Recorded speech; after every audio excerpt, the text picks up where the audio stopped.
Muy buenas noches a todos. Estamos en un bloque más de la Resistencia que sale en vivo por twitch.tv/la-resistencia. Y justamente el día de la fecha, 28 de mayo, salió el fallo de una noticia, la verdad, desde mi punto de vista, lamentable, en un país en el cual se nota que más que justicia es injusticia. Y luego ahora ya nos va a explicar un poco más la cuestión jurídica, que saben que por lo menos a mí me excede. Pero la noticia es que justamente condenaron al policía Chocobar, Luis Chocobar, conocido, a 2 años y medio de prisión y 5 años de inhabilitación. Hay que recordar que en su momento que el tribunal justamente lo culpó de homicidio agravado en exceso del cumplimiento del deber por matar a balazos por la espalda a un delincuente en 2017.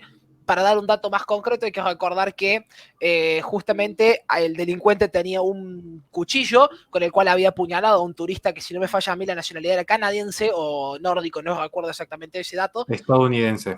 Estadounidense, gracias Horacio, que hasta luego me acuerdo que su sobrino desde Estados Unidos le hizo una carta a Chocobar agradeciéndole, diciéndole que era un héroe por haber salvado a su tío de que un ladrón justamente lo matara. Pero como estamos acostumbrados a vivir en la Argentina, lamentablemente, donde los delincuentes tienen más derechos y más privilegios que nuestras propias fuerzas de seguridad y fuerzas armadas, la justicia decidió, es opinión totalmente personal de la que me hago cargo, la justicia decidió justamente ponerle una pena a Luis Chocobar, el cual desde mi punto de vista es un héroe de la patria, porque ha batido a un delincuente. Bien, Horacio, ¿querés continuar? Me gustaría que vos, Nerados, hagas el análisis que vos desees y reservarme una opinión para el último porque quizás me pueda extender un poco en este aspecto.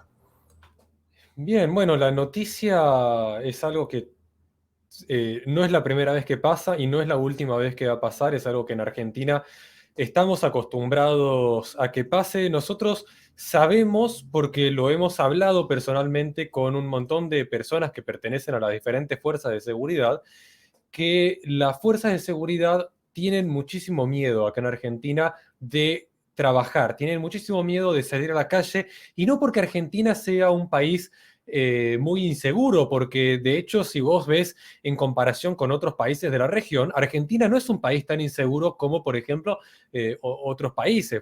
Por ejemplo, vos ves en México que tenés muchísimo más riesgo por parte o sea, de la cantidad de delincuencia que hay, la cantidad de homicidios. Lo ves incluso en Colombia. Es mucho más probable que un policía tenga un problema en su labor en esos países que en Argentina. Argentina no es un país con tanta violencia ni tanta delincuencia como otros países de la región. Pero Argentina es un país muy particular en la forma en la que trata a sus Fuerzas Armadas desde hace bastante tiempo, me atrevería a decir, desde que empezó, ¿no?, el relato de los 70. A lo mejor me equivoco, yo soy muy joven, tengo simplemente 22 años, no he vivido tanto, pero creo que es todo un discurso que va de la mano con respecto a desprestigiar totalmente a las fuerzas de seguridad para poner al delincuente en una posición como superior, como en posición de víctima, que lo mismo pasa en la época de cuando se cuenta en la época de los 70, con aquellos que eran terroristas, quienes asesinaban personas, quienes ponían bombas, se las legitima y se deslegitima a quienes combatieron a la subversión y al terrorismo, ¿no? Pero acá en Argentina es muy curioso que yo lo he hablado con gente cercana que está en las Fuerzas Armadas, gente cercana que está en la Fuerza de Seguridad, que es policía, y no le tienen miedo directamente al delincuente, sino lo que les puede pasar a ellos en caso de que tengan un enfrentamiento con un delincuente. Porque las garantías que tiene el delincuente y las garantías que tiene el policía son totalmente opuestas. El delincuente puede actuar de cualquier manera, que va a tener un abogado del Estado que lo va a defender, y probablemente el juez va a tener en cuenta su situación socioeconómica, va a tener en cuenta un montón de factores para justificar, ¿no?, el mal actuar que tuvo el delincuente. En cambio, el policía se lo trata como si fuera un neurocirujano prácticamente, ¿no?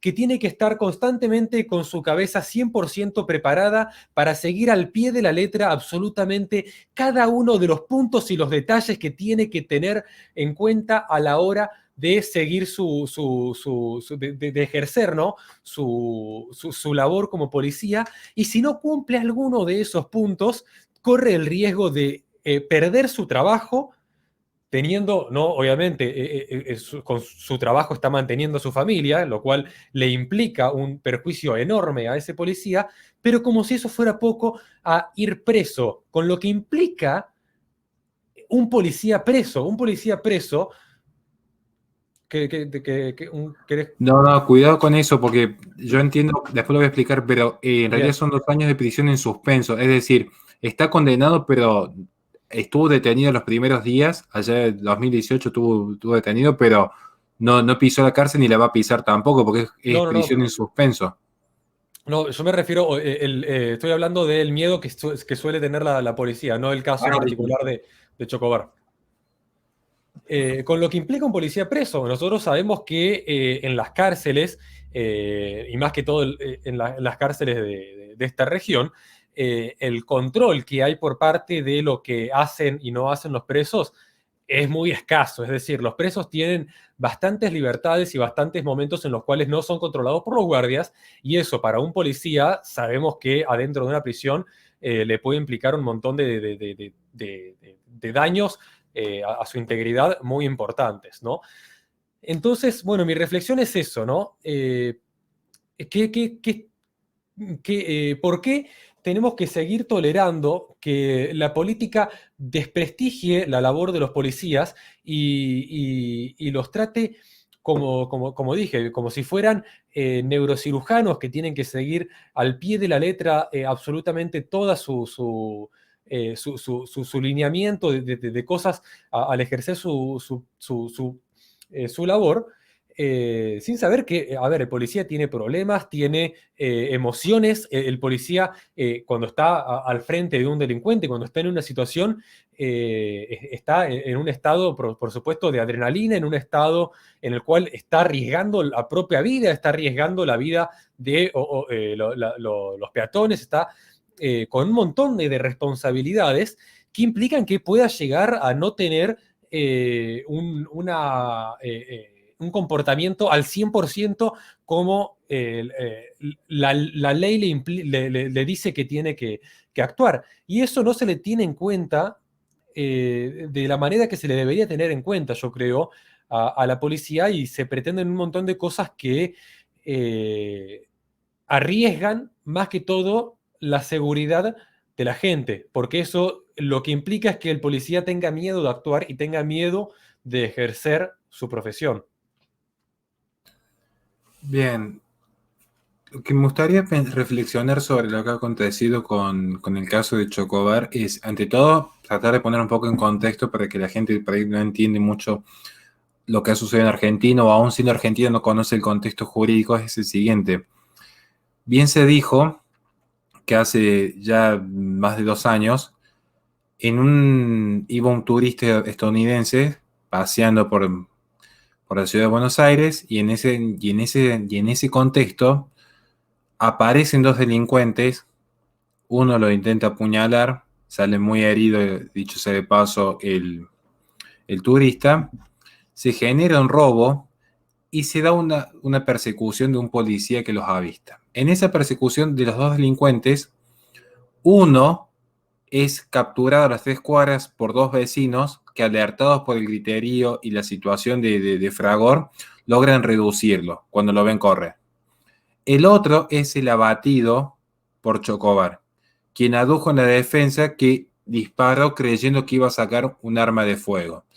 Recordemos también que en esa situación los disparos no son frontales en un enfrentamiento, sino que de hecho es una situación muy compleja, que esto es una cuestión más de pericia, pero tratamos de ser lo más objetivo posible. Tampoco fue un enfrentamiento directo, pero entendemos, como bien se ha planteado, que en esa persecución y en esa lucha se puede dar millones de malentendidos, porque de hecho el policía no deja de ser un trabajador que simplemente está deseando volver a su hogar y de repente tiene que pensar en una milésima de segundo qué pasa si el delincuente se da vuelta y dispara, qué pasa si toma rehén a una persona, qué pasa si una bala perdida impacta en un menor o en un anciano. Entonces, son 1.000 millones de análisis que debe realizar un policía en un momento, recordando que tampoco es que el Estado genere una gran inversión en el entrenamiento de sus fuerzas policiales y tampoco en el equipamiento. Recordando eso, que descontado está. Sí me gustaría pensar un poco porque digo, se habla de que fue condenado. Sí, es cierto que hay un mensaje que se le manda a la sociedad de que fue condenado. Ahora, la sociedad tampoco trata de leer mucho y tampoco trata de pensar mucho qué dice cuando dice lo que dice. Porque la condena ¿de qué consiste? Primero, no fue dado de baja. De hecho, él puede cumplir siendo miembro del cuerpo policial porque al día de hoy sigue siendo policía, tareas administrativas. Simplemente que está inhabilitado del uso de armas de fuego. Es decir, sigue perteneciendo a las fuerzas y sigue trabajando. Segundo, son 2 años en suspenso. ¿Qué quiere decir? No pisa la prisión, no pisa la cárcel. No es que va a estar encerrado. Y si aún fuese el caso que esté encerrado, tampoco está en pabellón común, lo cual me parece más que lógico que no se encuentre con la población general. Pero digo esto, fue condenado 2 años en suspenso. El cómplice de robo, como se da un homicidio en ese contexto de robo, porque esa es la nueva modificación que ha habido en los últimos años, como se da un homicidio en la ocasión de robo, es que el cómplice se le han aplicado 9 años. Esto es muy curioso, no quiero ponerme ni siquiera en abogado, ni en fiscal, ni en querellante, ni en defensor. Simplemente digo, qué curioso que el sistema jurídico argentino, que el cómplice, que no mató absolutamente nadie, objetivamente hablando, aunque estuvo predispuesto porque salen a robar, es decir, asumen las consecuencias, pero digo, más allá del campo subjetivo, que es el análisis que se hace al momento de juzgarlo, objetivamente el cómplice no mató a nadie y tiene 9 años de prisión de cumplimiento efectivo. Quien efectivamente sí es quien comete el homicidio objetivamente, tiene una pena de 2 años. Esto no quiere decir que yo esté defendiendo al delincuente ni en contra de Chocobar, porque mi opinión ya la di en su momento hace 2 años atrás, cuando muchos todavía ni siquiera se animaban a opinar del tema. Lo que estoy diciendo es, hay un problema jurídico de fondo. Y entonces, este problema jurídico de fondo es que no son leyes claras y al no haber una seguridad jurídica clara, las fuerzas de seguridad del Estado tampoco pueden actuar en forma clara y se generan estas confusiones. Entonces, acá hay un mensaje muy confuso para la sociedad, porque por algún lado se está diciendo, y ante la duda dispara para algunos, y para otros es, ante la duda no dispares. Porque lo que se está viendo es que el delincuente, en este momento muchos dicen, el mensaje que se le mandó a la sociedad es que el policía no tiene que disparar. Yo lo que leo, yo que estoy muy, digamos, inmerso en el mundo jurídico, les puedo asegurar que también hay otra lectura, que es, el mensaje que se le ha mandado a la sociedad, ¿cuál es? Si vas a salir a robar, asegúrate que al menos vas a aniquilar a uno, porque igual te van a dar pena de homicidio, como sucedió con el cómplice del abatido. Es decir, lo que recibe, ustedes piensen en el delincuente promedio, el mensaje que está recibiendo es, y mira, si igual te van a dar pena por homicidio, por lo menos cargate a uno, que entrar como un mata policía, como un mata Cobani, así se dice en la jerga, entrar como un mata Cobani a la cárcel, al menos entrar como buen prontuario. Así se dice en la jerga de las cárceles. Entonces, cuidado con esta idea de qué mensaje se le manda a la sociedad, porque no es tan simple decir se lo condenó. De hecho, es curioso porque los abogados defensores que adujeron, esto es un juicio político. Y claro que es un juicio político. Si a primera fase, cuando acontece el Chocobar, ¿quiénes fueron los primeros en invitarle a la Casa Rosada y sacarse fotografías con él? Mauricio Macri y Patricia Bullrich. Y esto es curioso. ¿Quién estuvo hoy en Comodoro Pi? Esto es curioso. Entonces, si les molesta que esto sea un juicio político, no lo hubiesen politizado en primera instancia, en primer lugar. En segundo lugar, sí quiero rescatar, claramente que entiendo lo que es una realidad de las fuerzas policiales, todos saben cómo ha sido mi crianza, todos saben de dónde provengo y cómo es el currículum de vida que poseo. O sea que no estoy tocando un tema de oído como los niños que opinan desde Twitter, desde su iPhone, de fuerza Chocobar, cuando no saben lo que es pisar una vereda. Y me alegro que así sea, porque a diferencia de otros que andan diciendo te falta calle, los que realmente sí tenemos calle, lo que sabemos lo que es una comisaría por dentro y por fuera, lo que sabemos lo que es estar ahí adentro, jamás le desearíamos a nadie que tengan calle, porque estar en la calle está expuesto a cualquier cosa. Lo que sí quiero rescatar es esto.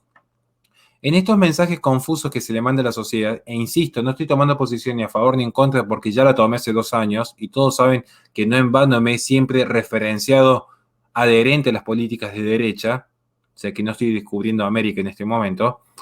Sí digo, acá hay un mensaje confuso incluso para la propia derecha, porque entre comillas, la derecha hace 2 días atrás, perdón, 3, porque ya es 28, hace 3 días atrás estaba llorando porque la policía reprimía a los que se habían manifestado en Rosario. Yo fui uno de ellos, yo fui uno de los que dijo, ¿cómo puede ser que el Estado esté reprimiendo a mi amigo y camarada David Rey, que fue injustamente detenido en Rosario? Ahora, lo que hicieron los policías en Rosario, tanto que le gusta hablar a los que se creen grandes sabedores de derecho, que también me sorprende, lo que hicieron en Rosario, por dar ese ejemplo, como está pasando en todas las partes del mundo, es lo siguiente. Y desde ya muchísimas gracias a William Flores por su ayuda. por su ayuda. Hoy por hoy, violar la cuarentena, y lo dice alguien que sale todos los días de su vida a caminar, es más, casi que es un reality show en mi vida, así que la pueden ver tranquilamente que no estamos exagerando. Hoy por hoy, violar la cuarentena te convierte en un delincuente. Es decir, hoy el Estado determina que es reprochable jurídicamente violar la cuarentena. Entonces, si están aplaudiendo de que un policía haya batido a tiros a un delincuente, cada uno sabrá analizar el caso, ¿por qué se quejan luego cuando el mismo cuerpo policial está reprimiendo a lo que en ese contexto, según el derecho positivo, también es un delincuente, como los que violan la cuarentena? ¿Qué quiero decir? Cuidado en entrar en debates, porque si una vez no tiene claro qué es un derecho natural y qué es un derecho positivo, con estas 2 preguntas van a ver cómo muchos empiezan a tartamudear y dicen, si no, porque ese delincuente si era un delincuente porque no importa lo que diga el Código Penal, lo que importa es el derecho natural de propiedad. Bueno, fantástico. Pero si todo se reduce al derecho natural, ¿para qué necesitamos el Estado y necesitamos la policía? Porque son los mismos que dicen, hace falta la policía para que proteja el derecho. Bueno, ¿qué derecho? Porque si es derecho natural hay que cerrar el Congreso. La democracia está de más. Si es derecho positivo porque lo definen las mayorías, bueno, ya tenemos que empezar a repasar. Es cierto que la cuarentena no fue dictada por ley, es cierto que la cuarentena es irregular por donde se mire porque es un decreto de necesidad y urgencia, lo tengo más que claro. No me interesa entrar a discutir en este punto la diferencia entre ley o DNU porque la sé. Lo único que quiero marcar es simplemente que reflexionen, porque esto es lo que me interesa, es decir, ¿no sería un poco riesgoso también festejar constantemente de que el Estado haya matado a un delincuente? Lo cual no quiere quitarle la honra de abatir a un delincuente. Y todos saben lo que yo pienso respecto a los que ingresan sin permiso a la propiedad de uno. Todos saben mi postura. Y más cuando uno es papá. Ahora, lo que sí quiero mostrar es este fenómeno. Para no entrar en las pasiones de fuerza chocobar o anti-chocobar o pro-chorro o anti-chorro, porque esos son los berretines propios de los mediocres. Les voy a dar otro ejemplo muy concreto. ¿Cuántas veces se ha hablado de legalizar la pena de muerte? Que acá se necesita pena de muerte en Argentina. Fantástico. Habilitamos la pena de muerte. Hoy el Poder Judicial es esencialmente progresista. Entonces, al Poder Judicial progresista le están diciendo, vos, Poder Judicial, tenés la facultad de matar al delincuente. ¿Y quién está marcando la agenda? Las feministas que dicen, muerte al macho. Yo te creo, hermana. Entonces, vayan a ver si son hombres cuando se les imputa un delito, si acaso corre esa presunción de inocencia. Porque de repente sale con este argumento, decir, no, porque el mundo debería funcionar así. Bueno, pero debería, pero no funciona. La realidad es que el mundo funciona como lo estoy planteando yo. El mundo funciona a base de cargas ideológicas. Les guste a quien le guste. Es realismo político. Entonces, lo que yo planteo es mi solidaridad hacia Chocobar, que cumplió su deber. No apoyo a la gente con la que se ha rodeado, pero entiendo por qué lo hace, dado que está apelando a buscar todo el apoyo necesario para mantener su libertad. Es decir, yo entiendo lo que hace, no está en mí favorecer en lo más mínimo a las figuras de la socialdemocracia y del PRO, pero entiendo lo que hace, me solidarizo con Chocobar, pero marco este punto especialmente para ese ejército tuitero que parece que mucho tiempo de ocio poseen, en tener ese resguardo prudente de decir qué sucede si habilitamos a un Estado totalmente ideologizado a aniquilar delincuentes y festejarlo. Porque cuidado, que hoy parece que se ha aniquilado al delincuente que a nosotros nos gusta. ¿Qué va a pasar cuando nosotros seamos los delincuentes para el Estado? Que en gran medida lo somos, porque los que estuvimos en las marchas ya estamos viendo las citaciones constantemente que están llegando por dicho evento. Perdón si me extendí.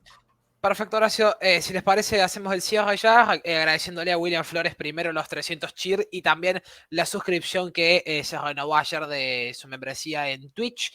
Les recordamos a toda la gente que nos pueden apoyar tanto por twitch.tv/la-resistencia como por nuestro YouTube siendo miembros, o en la descripción tienen los distintos métodos de apoyos.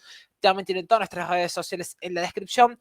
Y les recordamos que estamos todos los lunes de 18 a 21 por twitch.tv/la-resistencia y algunos días a las 23 horas también, analizando noticias y haciendo reflexiones como el día de la fecha. Y los dejamos con más resistencia y mejor.